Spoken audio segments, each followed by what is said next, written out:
Hello students, आपके exam में लगभग 30 दिन बचे हैं। इस 30 दिन में आपको एग्जाम को किस तरह से मैनेज करना है, क्योंकि आप लोग पूरे एक साल से तैयारी कर रहे हैं या 6 महीने से तैयारी कर रहे हैं। उस एक साल और 6 महीने की तैयारी को इस 30 दिन में किस तरह से मैनेज करना है, जिससे कि आपने अब तक जो पढ़ा हुआ है वो पूरा का पूरा सिलेबस आपका रिवाइज हो जाए।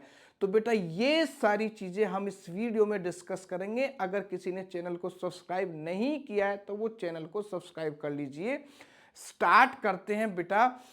सबसे पहले आप लोग का जो अभी अब तक आप लोगों ने पढ़ा हुआ है उसका रिवीजन आप लोग को करना है। नॉर्मल सी बात है, रिवाइज आप करेंगे, लेकिन रिवीजन किस तरह से करना है इन 30 दिन में वो आप देखेंगे। तो बेटा आप लोग यहां पर करेंगे मिक्स रिवीजन। कैसा रिवीजन करेंगे बेटा? मिक्स रिवीजन करेंगे। कैसा रिवीजन? आप लोग को मिक्स रिवीजन करना है। अब ये मिक्स रिवीजन का क्या मतलब है? मिक्स रिवीजन का मतलब है बेटा आप लोग एक दिन में कम से कम 3 या 4 सब्जेक्ट, जो भी आपको लगता हो, कम से कम 3 से 4 सब्जेक्ट लेंगे। अगर सपोज करो आपने रिवीजन मंडे से स्टार्ट किया या कोई से भी डे से स्टार्ट किया है, तो आप मंडे में mol bio, biochemistry, genetics, immunology, means ये 4 सब्जेक्ट आपने एक दिन ले लिए। तो नेक्स्ट डे आपको लेना है plant physiology, animal physiology, cell biology, ecology. Means मैंने यहां पर एक एग्जाम्पल लिया है, आप अपने हिसाब से सब्जेक्ट को चूज कर सकते हैं, क्योंकि आपने 7 to 8 सब्जेक्ट आपने लिए। फिर अगर आप जैसे आपने ये मंडे में लिया तो ये आपने ट्यूसडे में ले लिया, और देन फिर आपका वेडनेसडे आएगा तो फिर इस सब्जेक्ट को आप ले लीजिए। यानी कि 8 सब्जेक्ट आप लोग बहुत अच्छे से प्रिपेयर करके चलेंगे और मिक्स रिवीजन करेंगे। इस मिक्स रिवीजन का आप लोग को फायदा क्या होगा? इस मिक्स रिवीजन का फायदा आप लोग का होगा कि आपका होल सिलेबस पूरे एक महीने तक आपके उसमें दिमाग में चलेगा। अगर स्टूडेंट्स क्या करते हैं, स्टूडेंट्स की आपने मॉलिक्यूलर बायोलॉजी को उठाया, 4-5 दिन में मॉलिक्यूलर बायोलॉजी खत्म कर दी, फिर बायोकेमिस्ट्री को उठाया, 4-5 दिन में बायोकेमिस्ट्री खत्म कर दी, फिर जेनेटिक्स को उठाया, फिर जेनेटिक्स। लेकिन जब आप लास्ट में इकोलॉजी तक पहुंचेंगे तो आपका मॉलिक्यूलर बायोलॉजी पूरा का पूरा ब्लैंक हो चुका होगा। तो इसलिए इस 30 दिन में बेटा आप लोगों को क्या करना है? मिक्स रिवीजन करना है। आप भले ही अपने हिसाब से सब्जेक्ट को चूज कर सकते हैं, जब से आप स्टार्ट कर रहे हैं किसी भी डे से स्टार्ट कर सकते हैं, वो कोई इश्यू नहीं है। बट ये मैंने एक एग्जांपल लिया है आप लोगों को कि आप लोगों को मिक्स रिवीजन करना है। दूसरा दूसरा क्या करना है आप लोगों को?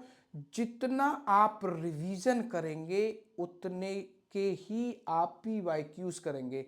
यानी कि अगर आप लोगों ने मॉलिक्यूलर बायोलॉजी, बायोकेमिस्ट्री, जेनेटिक्स या इम्यूनोलॉजी के जो जो टॉपिक आप लोगों ने किए हैं उसके PYQs आप लोग उसी दिन करेंगे। उसके PYQs या प्रैक्टिस क्वेश्चन आप उसी दिन करेंगे। यानी कि जितना टाइम इस समय आप लोग थ्योरी के निकाल रहे हैं, उतना ही टाइम आपको प्रैक्टिस करनी है क्वेश्चंस की बेटा। क्योंकि क्वेश्चन की प्रैक्टिस अगर आप लोग नहीं करोगे तो आप लोग फंसोगे नहीं, और फंसोगे नहीं ना तो ये दिमाग काम नहीं करेगा। जब तक फंसोगे नहीं, जब तक ये दिमाग काम नहीं करेगा। और जैसे ही फंसोगे क्वेश्चन में तो ये दिमाग अपना आप काम करना स्टार्ट कर देगा। तो मिक्स रिवीजन करना है। रिवीजन के साथ साथ बेटा आपको PYQs करने। एक आप लोग स्ट्रेटजी बना लीजिए कि मुझे इतने PYQs करने ही करने हैं। देन बेटा हफ्ते में 2 आपको मॉक टेस्ट लगाने हैं। हफ्ते में कम से कम 2 आपको मॉक टेस्ट लगाने हैं। और मॉक टेस्ट आप लोग को किस तरह से लगाने हैं? जैसे कि बिल्कुल आप लोग एग्जाम दे रहे हैं। एग्जाम दे रहे मीन्स एग्जाम हॉल में 3 घंटे आप उस मॉक टेस्ट को देंगे और आपको उसी तरह से क्वेश्चन अटेम्प्ट करने हैं जिस तरह से आप लोग एग्जाम में करने वाले हैं। यानी कि पूरी की पूरी घड़ी लगा के आप 3 घंटे जिसमें आप लोग अपने टाइम का अंदाज़ा लगा सकते हो कि आप लोग कितनी देर में कितने क्वेश्चंस कर पा रहे हैं। कितने, यानी कि आपको मॉक टेस्ट लगाने हफ्ते में 2 बार, और वो कोशिश कीजिए क्योंकि आप लोग का जो एग्जाम होगा वो 9 से 12 होगा या फिर 2 से 5 होगा। 2 शिफ्ट होती है सीएसआई या नेट में। तो कोशिश कीजिए कि आप हफ्ते में जो 2 मॉक टेस्ट लगा रहे हैं, एक 9 से 12 लगाइए और एक 2 से 5 लगाइए, यानी कि उसी पीरियड में लगाइए जिस पीरियड में आप लोग एग्जाम दे रहे हैं। उससे क्या होगा, उससे आप हैबिट आपको पड़ेगी, क्योंकि आप एग्जाम हॉल में कभी कभी आप लोग को नींद आने लगती है, कभी कभी आप लोग को आलस आने लगता है। तो उसी पीरियड में, उसी टाइम में आप लोग को मॉक टेस्ट लगाने, जिससे कि आप लोग को हैबिट पड़ सके।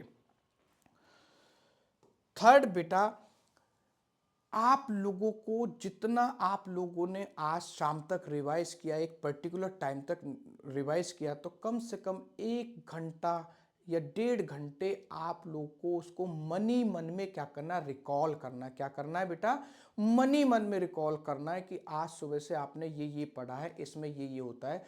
अगर आप ऐसी कंडीशन में कि कॉपी पेन से आप उसको लिख सकते हैं तो आप उसको लिख के भी देख सकते हैं। हालांकि मैं तो ये कहता हूँ लिखने की कोई ज़रूरत नहीं होती, सिर्फ उसको रिकॉल करने की ज़रूरत होती है कि आपने ये पढ़ा है। अगर आपको कोई चीज़ याद नहीं आ रही है तो आप उसको वहीं के वहीं नोट करके आप उसको नेक्स्ट डे देख लीजिए। लेकिन रिकॉल करना बहुत ज़रूरी है। जो भी रिवीजन आपने किया है, सोने से पहले आप उसको मन ही मन में रिकॉल करेंगे। नेक्स्ट बेटा, आप लोग को एक अच्छा खाना खाना है, अपनी सेहत का बहुत ध्यान रखना है इस पीरियड में, हेल्थी खाना, और एक प्रॉपर आप लोग को नींद लेनी है। ठीक है, प्रॉपर नींद। प्रॉपर नींद का मतलब ये नहीं है कि आप 8 से 10 घंटे सो रहे हैं। प्रॉपर नींद है इस समय आपको 5 to 6 आवर की जो प्रॉपर नींद है वो आपके लिए सफिशियंट है। 5 to 6 आवर, इससे ज़्यादा की नींद, क्योंकि आप लोग के पास समय ही नहीं है कि इससे ज़्यादा की नींद आप लोग लें।